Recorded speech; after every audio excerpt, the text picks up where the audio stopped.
je suis mort et ce que Jésus m'a révélé changera tout ce que vous savez sur l'histoire de l'humanité. Mon nom est Lucien Moreau et le 15 mars 2023, ma vie a changé à jamais. Je n'ai pas seulement eu un accident, je suis mort. Pendant exactement 15 minutes, mon cœur a cessé de battre. Et pendant cet instant fugace, j'ai été emporté dans un lieu qui défie toute explication. Mais le plus choquant n'a pas été ce que j'ai vu, mais ce que j'ai entendu. Jésus-Christ était là, devant moi, et il m'a révélé une vérité qui a été cachée pendant des siècles. Une vérité sur les peuples noirs, sur leur héritage spirituel et sur le rôle qu'ils jouent dans le plan divin. Ce qu'il m'a montré n'est pas ce que nous apprenons à l'Église. C'était quelque chose de différent, quelque chose de puissant, quelque chose qui a été déformé et effacé au fil de l'histoire. Mais pourquoi? Qu'y a-t-il dans cette vérité que tant de personnes ont tenté de dissimuler? Restez avec moi jusqu'à la fin, car ce que je vais partager va bouleverser votre foi et ouvrir vos yeux sur quelque chose d'extraordinaire. J'ai toujours été un homme de foi. Né et élevé à Conques, en France, j'ai grandi entouré d'une forte tradition chrétienne. Ma famille fréquentait l'abbaye de Sainte-Foy, l'un des lieux les plus sacrés de la région. Et dès mon plus jeune âge, j'ai appris l'importance de la dévotion et de la prière. Pendant plus de 30 ans, j'ai été un chrétien dévoué. Je participais activement aux messes, dirigeais des études bibliques et trouvais du réconfort dans les Écritures. Mais en silence, je portais un fardeau en moi, un dilemme que je n'avais jamais osé exprimer ouvertement. Pourquoi certaines vérités semblaient-elles déformées? Pourquoi certains passages de la Bible étaient-ils interprétés de manière si sélective? Et surtout, pourquoi l'histoire spirituelle de certains peuples semblait-elle être effacée ou réduite à des récits erronés? Souvent, je me suis retrouvé face à des débats sur la prétendue malédiction de Cham, un passage biblique souvent utilisé pour justifier des injustices historiques. Quelque chose en moi a toujours ressenti que cela était faux, mais je n'avais pas les réponses jusqu'à ce jour-là. Dans la nuit du 15 mars 2023, je conduisais vers l'église comme je le faisais chaque semaine. Il pleuvait légèrement et la route était glissante. J'ai regardé l'horloge. Il était 18h45. J'étais en retard pour une réunion de prière où je devais ouvrir la séance. C'est alors que tout s'est produit. À l'intersection de la rue Charlemagne et du boulevard Saint-Michel, un camion a brûlé le feu rouge. J'ai tenté de l'éviter. Il n'y avait pas de temps. L'impact a été dévastateur. Le bruit métallique de la collision, le verre brisé, puis le silence. Un silence absolu, profond, impénétrable. Soudain, je ne ressentais plus de douleur. Il n'y avait ni désespoir, ni peur, ni angoisse. Juste une paix inexplicable, comme si quelque chose de plus grand m'enveloppait. Et c'est alors que j'ai compris. Je n'étais plus dans mon corps. C'était le début de l'expérience la plus extraordinaire de ma vie. Soudain, j'ai réalisé que je flottais au-dessus de la scène de l'accident. Je voyais mon propre corps coincé entre les débris de la voiture, mais je ne ressentais ni douleur, ni peur, ni panique. C'était comme si j'observais tout cela de l'extérieur, sans appartenir à ce monde. C'est alors que j'ai senti une force me tirer vers le haut. C'était doux, mais irrésistible. Le monde terrestre a disparu et j'ai été enveloppé par une lumière dorée et vibrante. Ce n'était pas une lumière ordinaire. Elle semblait vivante. Elle pulsait d'une énergie indescriptible. Je ne marchais pas, mais je me déplaçais comme si j'étais guidé par une présence invisible. Le temps et l'espace avaient perdu tout sens. La lumière autour de moi semblait infinie, mais je savais que j'allais quelque part. Et puis, comme si un voile avait été levé de mes yeux, je l'ai vu. Jésus-Christ était devant moi. Sa présence était écrasante. Ses yeux semblaient contenir toute la sagesse de l'univers. Et en même temps, il transmettait une compassion infinie. il a souri, un sourire qui a dissipé tous mes doutes et toutes mes craintes. « Lucien, bienvenue. » Sa voix n'était pas un simple son, c'était une vibration qui traversait mon âme, me remplissant d'un amour que je n'avais jamais connu dans ma vie terrestre. Je suis tombée à genoux, submergée par une émotion indescriptible. C'est alors qu'il a dit quelque chose qui m'a fait frissonner. Il y a des vérités qui ont été cachées trop longtemps, trop long qu'un con. Il est temps de les révéler. Mon cœur s'est emballé. Quelles étaient ces vérités? Qu'est-ce qui pouvait être si grandiose que le Christ lui-même devait me le montrer? Il s'est approché, a posé sa main sur ma tête et, à cet instant, mon esprit a été inondé de visions, des images de temps anciens, de peuples oubliés, d'événements que je n'avais jamais appris dans les livres ou les sermons. J'étais sur le point de découvrir quelque chose qui allait bouleverser ma compréhension de l'histoire à jamais. Mais ce qu'il m'a montré ensuite était encore plus bouleversant. Au moment où Jésus a touché ma tête, mon esprit a été submergé par des visions. C'était comme si j'étais transportée à travers différents moments de l'histoire, voyant tout avec une clarté impossible pour un être humain. D'abord, j'ai vu les débuts de l'humanité, bien avant les civilisations que nous connaissons, des peuples anciens, vivant en harmonie avec la nature, mais surtout en profonde communion avec Dieu. Il y avait en eux quelque chose de spécial, une sagesse spirituelle unique, une connexion directe avec le divin. Puis, j'ai vu les grandes civilisations d'Afrique apparaître devant moi, splendides et majestueuses. Égypte, Nubie, Mali, Aksum, Kush. C'étaient des empires prospères, guidés par des rois et des prêtres en quête du savoir divin. Mais ce qui m'a le plus frappé, c'était la façon dont Dieu était présent parmi eux. Jésus m'a regardé et a dit « Le monde a enseigné que ces peuples étaient païens, sans lien avec la vérité, mais c'est un mensonge. J'ai toujours été parmi eux, je les ai toujours aimés et guidés. J'ai ressenti un pincement au cœur. Combien de fois l'histoire avait-elle été déformée pour effacer cette vérité? Puis, j'ai vu quelque chose d'encore plus bouleversant, les distorsions de la Bible elle-même. Jésus m'a montré comment l'interprétation erronée de l'épisode de Cham avait été utilisée pour justifier des siècles d'esclavage et de souffrance. La malédiction de Cham n'a jamais concerné la couleur de la peau, a-t-il dit. C'était une manipulation faite par ceux qui cherchaient le pouvoir. J'ai pleuré pour tous ceux qui avaient été trompés, pour tous ceux qui avaient souffert en croyant qu'ils étaient inférieurs, alors qu'en réalité, Dieu avait toujours eu un plan spécial pour eux. Mais maintenant, il est temps de rétablir la vérité, a poursuivi Jésus. La force et la foi de ton peuple n'ont pas été vaines. Tout a un but plus grand, et bientôt le monde saura. Et à cet instant, j'ai compris, l'histoire que nous avons apprise est incomplète. Mais Jésus me montrait la vérité, et cette vérité doit être partagée. Mon cœur se serra. Le mal était réel. Il existait des forces invisibles qui avaient toujours cherché à garder la vérité cachée. Ces forces avaient manipulé l'histoire, déformé la parole de Dieu pour justifier l'oppression, l'esclavage et l'injustice. Jésus perçut ma peur et posa sa main sur mon épaule. Aussitôt, la terreur disparut.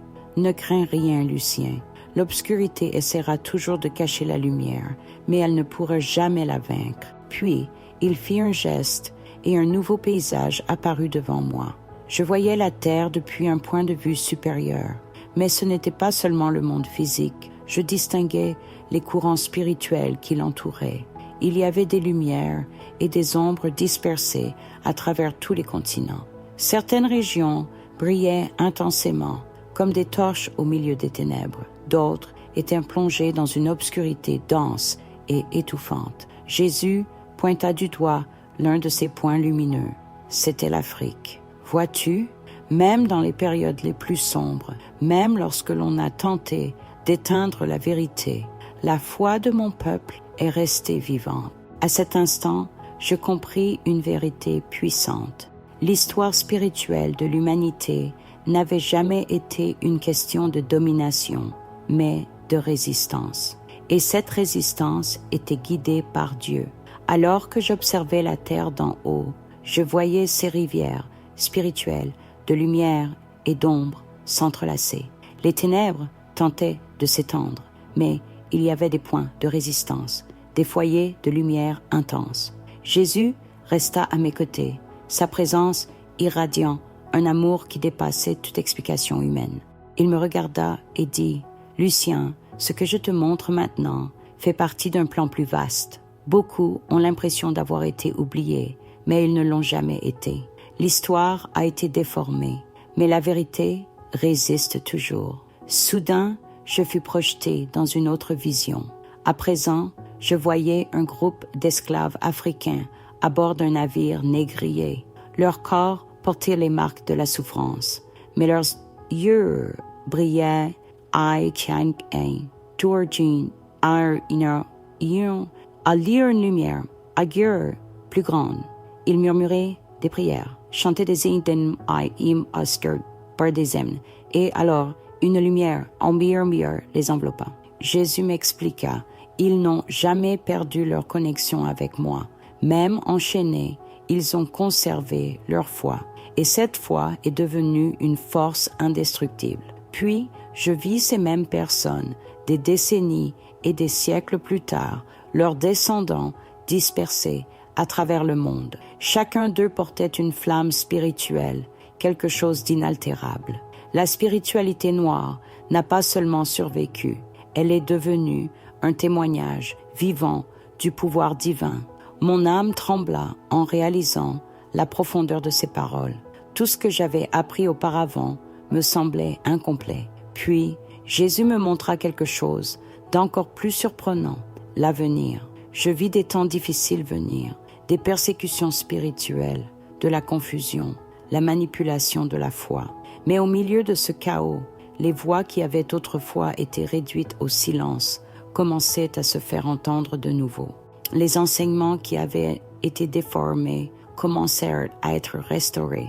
Les peuples qui avaient souffert d'injustice se levaient, non pas pour se venger, mais pour illuminer le monde. Jésus me regarda et déclara « Il est temps que cette vérité soit révélée, pas seulement pour un peuple, mais pour toute l'humanité. » Puis, tout commença à s'effacer. Je me sentais attiré de nouveau vers mon corps. Alors que j'observais la terre d'en haut, je voyais ces rivières spirituelles de lumière et d'ombre s'entrelacer.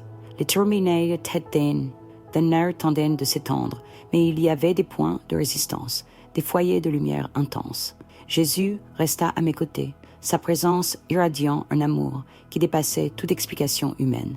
Il me regarda et dit « Daguio, Lucien, ce que je te montre maintenant fait partie d'un plan plus vaste. Beaucoup ont l'impression d'avoir été oubliés, mais ils ne l'ont jamais été. L'histoire a été déformée, mais la vérité résiste toujours. » Soudain, je fus projeté dans une autre vision. À présent, je voyais un groupe d'esclaves africains à bord d'un navire négrier. Leurs corps portaient les marques de la souffrance, mais leurs yeux brillaient d'une lumière plus grande. Ils murmuraient des prières, chantaient des hymnes, et, alors, une lumière les enveloppa. Jésus m'expliqua, ils n'ont jamais perdu leur connexion avec moi. Même enchaînés, ils ont conservé leur foi, et cette foi est devenue une force indestructible. Puis, je vis ces mêmes personnes, des décennies et des siècles plus tard, leurs descendants dispersés à travers le monde. Chacun d'eux portait une flamme spirituelle, quelque chose d'inaltérable. La spiritualité noire n'a pas seulement survécu, elle est devenue un témoignage vivant du pouvoir divin.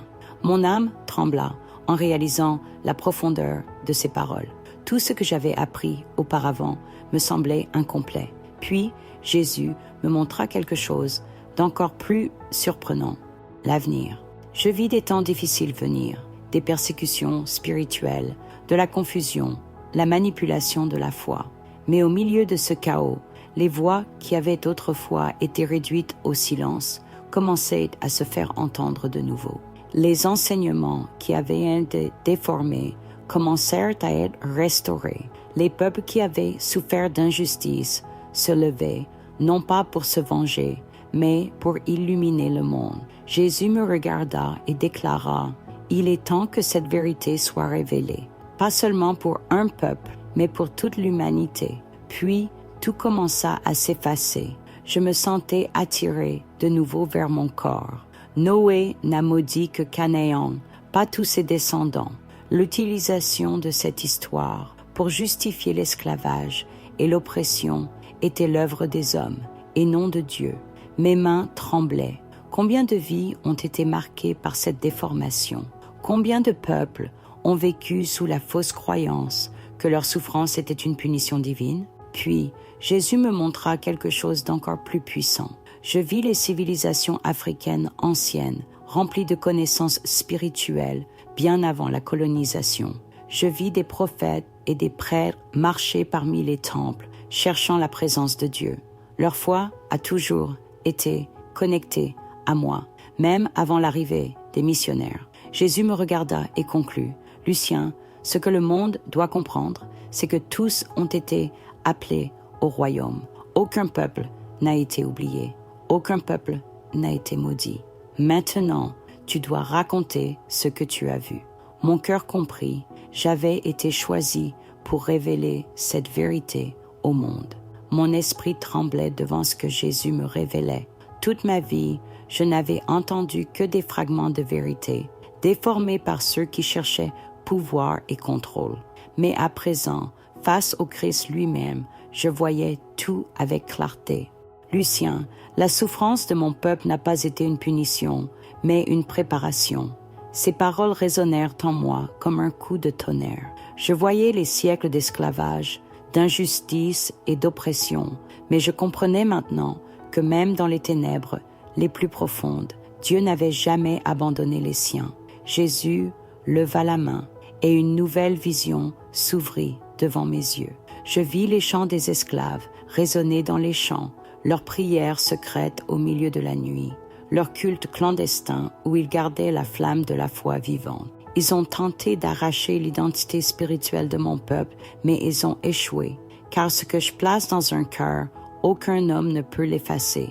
Je vis alors les grands mouvements de libération, le pouvoir de la prière, la force de la communauté, la résilience d'un peuple qui n'a jamais perdu sa connexion avec Dieu.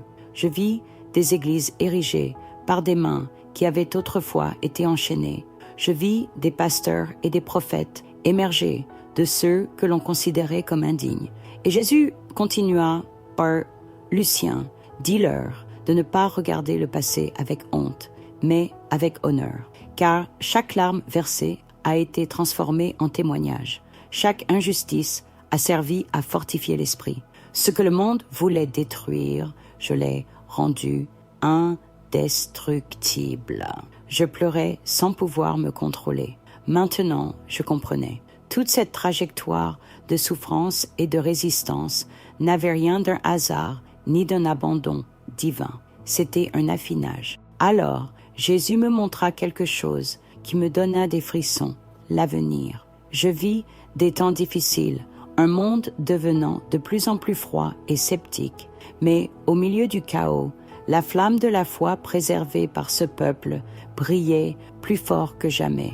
Et puis, Jésus prononça des paroles qui me firent frissonner. Le jour viendra où leur sagesse sera recherchée. Quand le monde sera au bord de l'effondrement, ceux qui ont été rejetés deviendront des guides, car je les ai préparés pour ce temps. Mon esprit trembla. Ceux qui avaient été considérés comme les derniers deviendraient les premiers. Et à cet instant, je compris que cette vérité devait être partagée. Lorsque Jésus termina de parler, je sentis une force me ramener en arrière. Les visions commencèrent à disparaître et ma conscience fut de nouveau aspirée dans le monde physique. Soudain, j'ouvris les yeux. J'étais dans un hôpital, entouré de médecins et d'infirmières. J'étais revenu. Les machines émettaient des bips frénétiques. Une infirmière s'exclama. « Il est vivant !» Mais en moi, je n'étais plus le même. Tout ce que j'avais vu et entendu était gravé dans mon âme. Mais comment pourrais-je expliquer cela aux autres? Qui croirait que j'étais mort et que j'avais parlé avec Jésus? Lorsque je racontais mon expérience à certaines personnes, beaucoup me regardèrent avec scepticisme. D'autres tentèrent d'argumenter que ce n'était qu'un délire. Mais au fond de moi, je savais que c'était réel. À présent, je portais un fardeau. Partager cette vérité, même si le monde tentait de la faire taire. Et une grande question restait en suspens. Les gens sont-ils prêts à entendre? Je suis revenu de l'autre côté avec une mission. Jésus m'a montré une vérité qui avait été cachée, déformée et utilisée pour justifier des siècles d'injustice. Mais maintenant, le temps de la restauration est venu. La foi que tant ont tenté d'éteindre est restée vivante. Ceux qui ont été rejetés deviendront des guides et la véritable histoire sera révélée. Et maintenant, je te pose la question.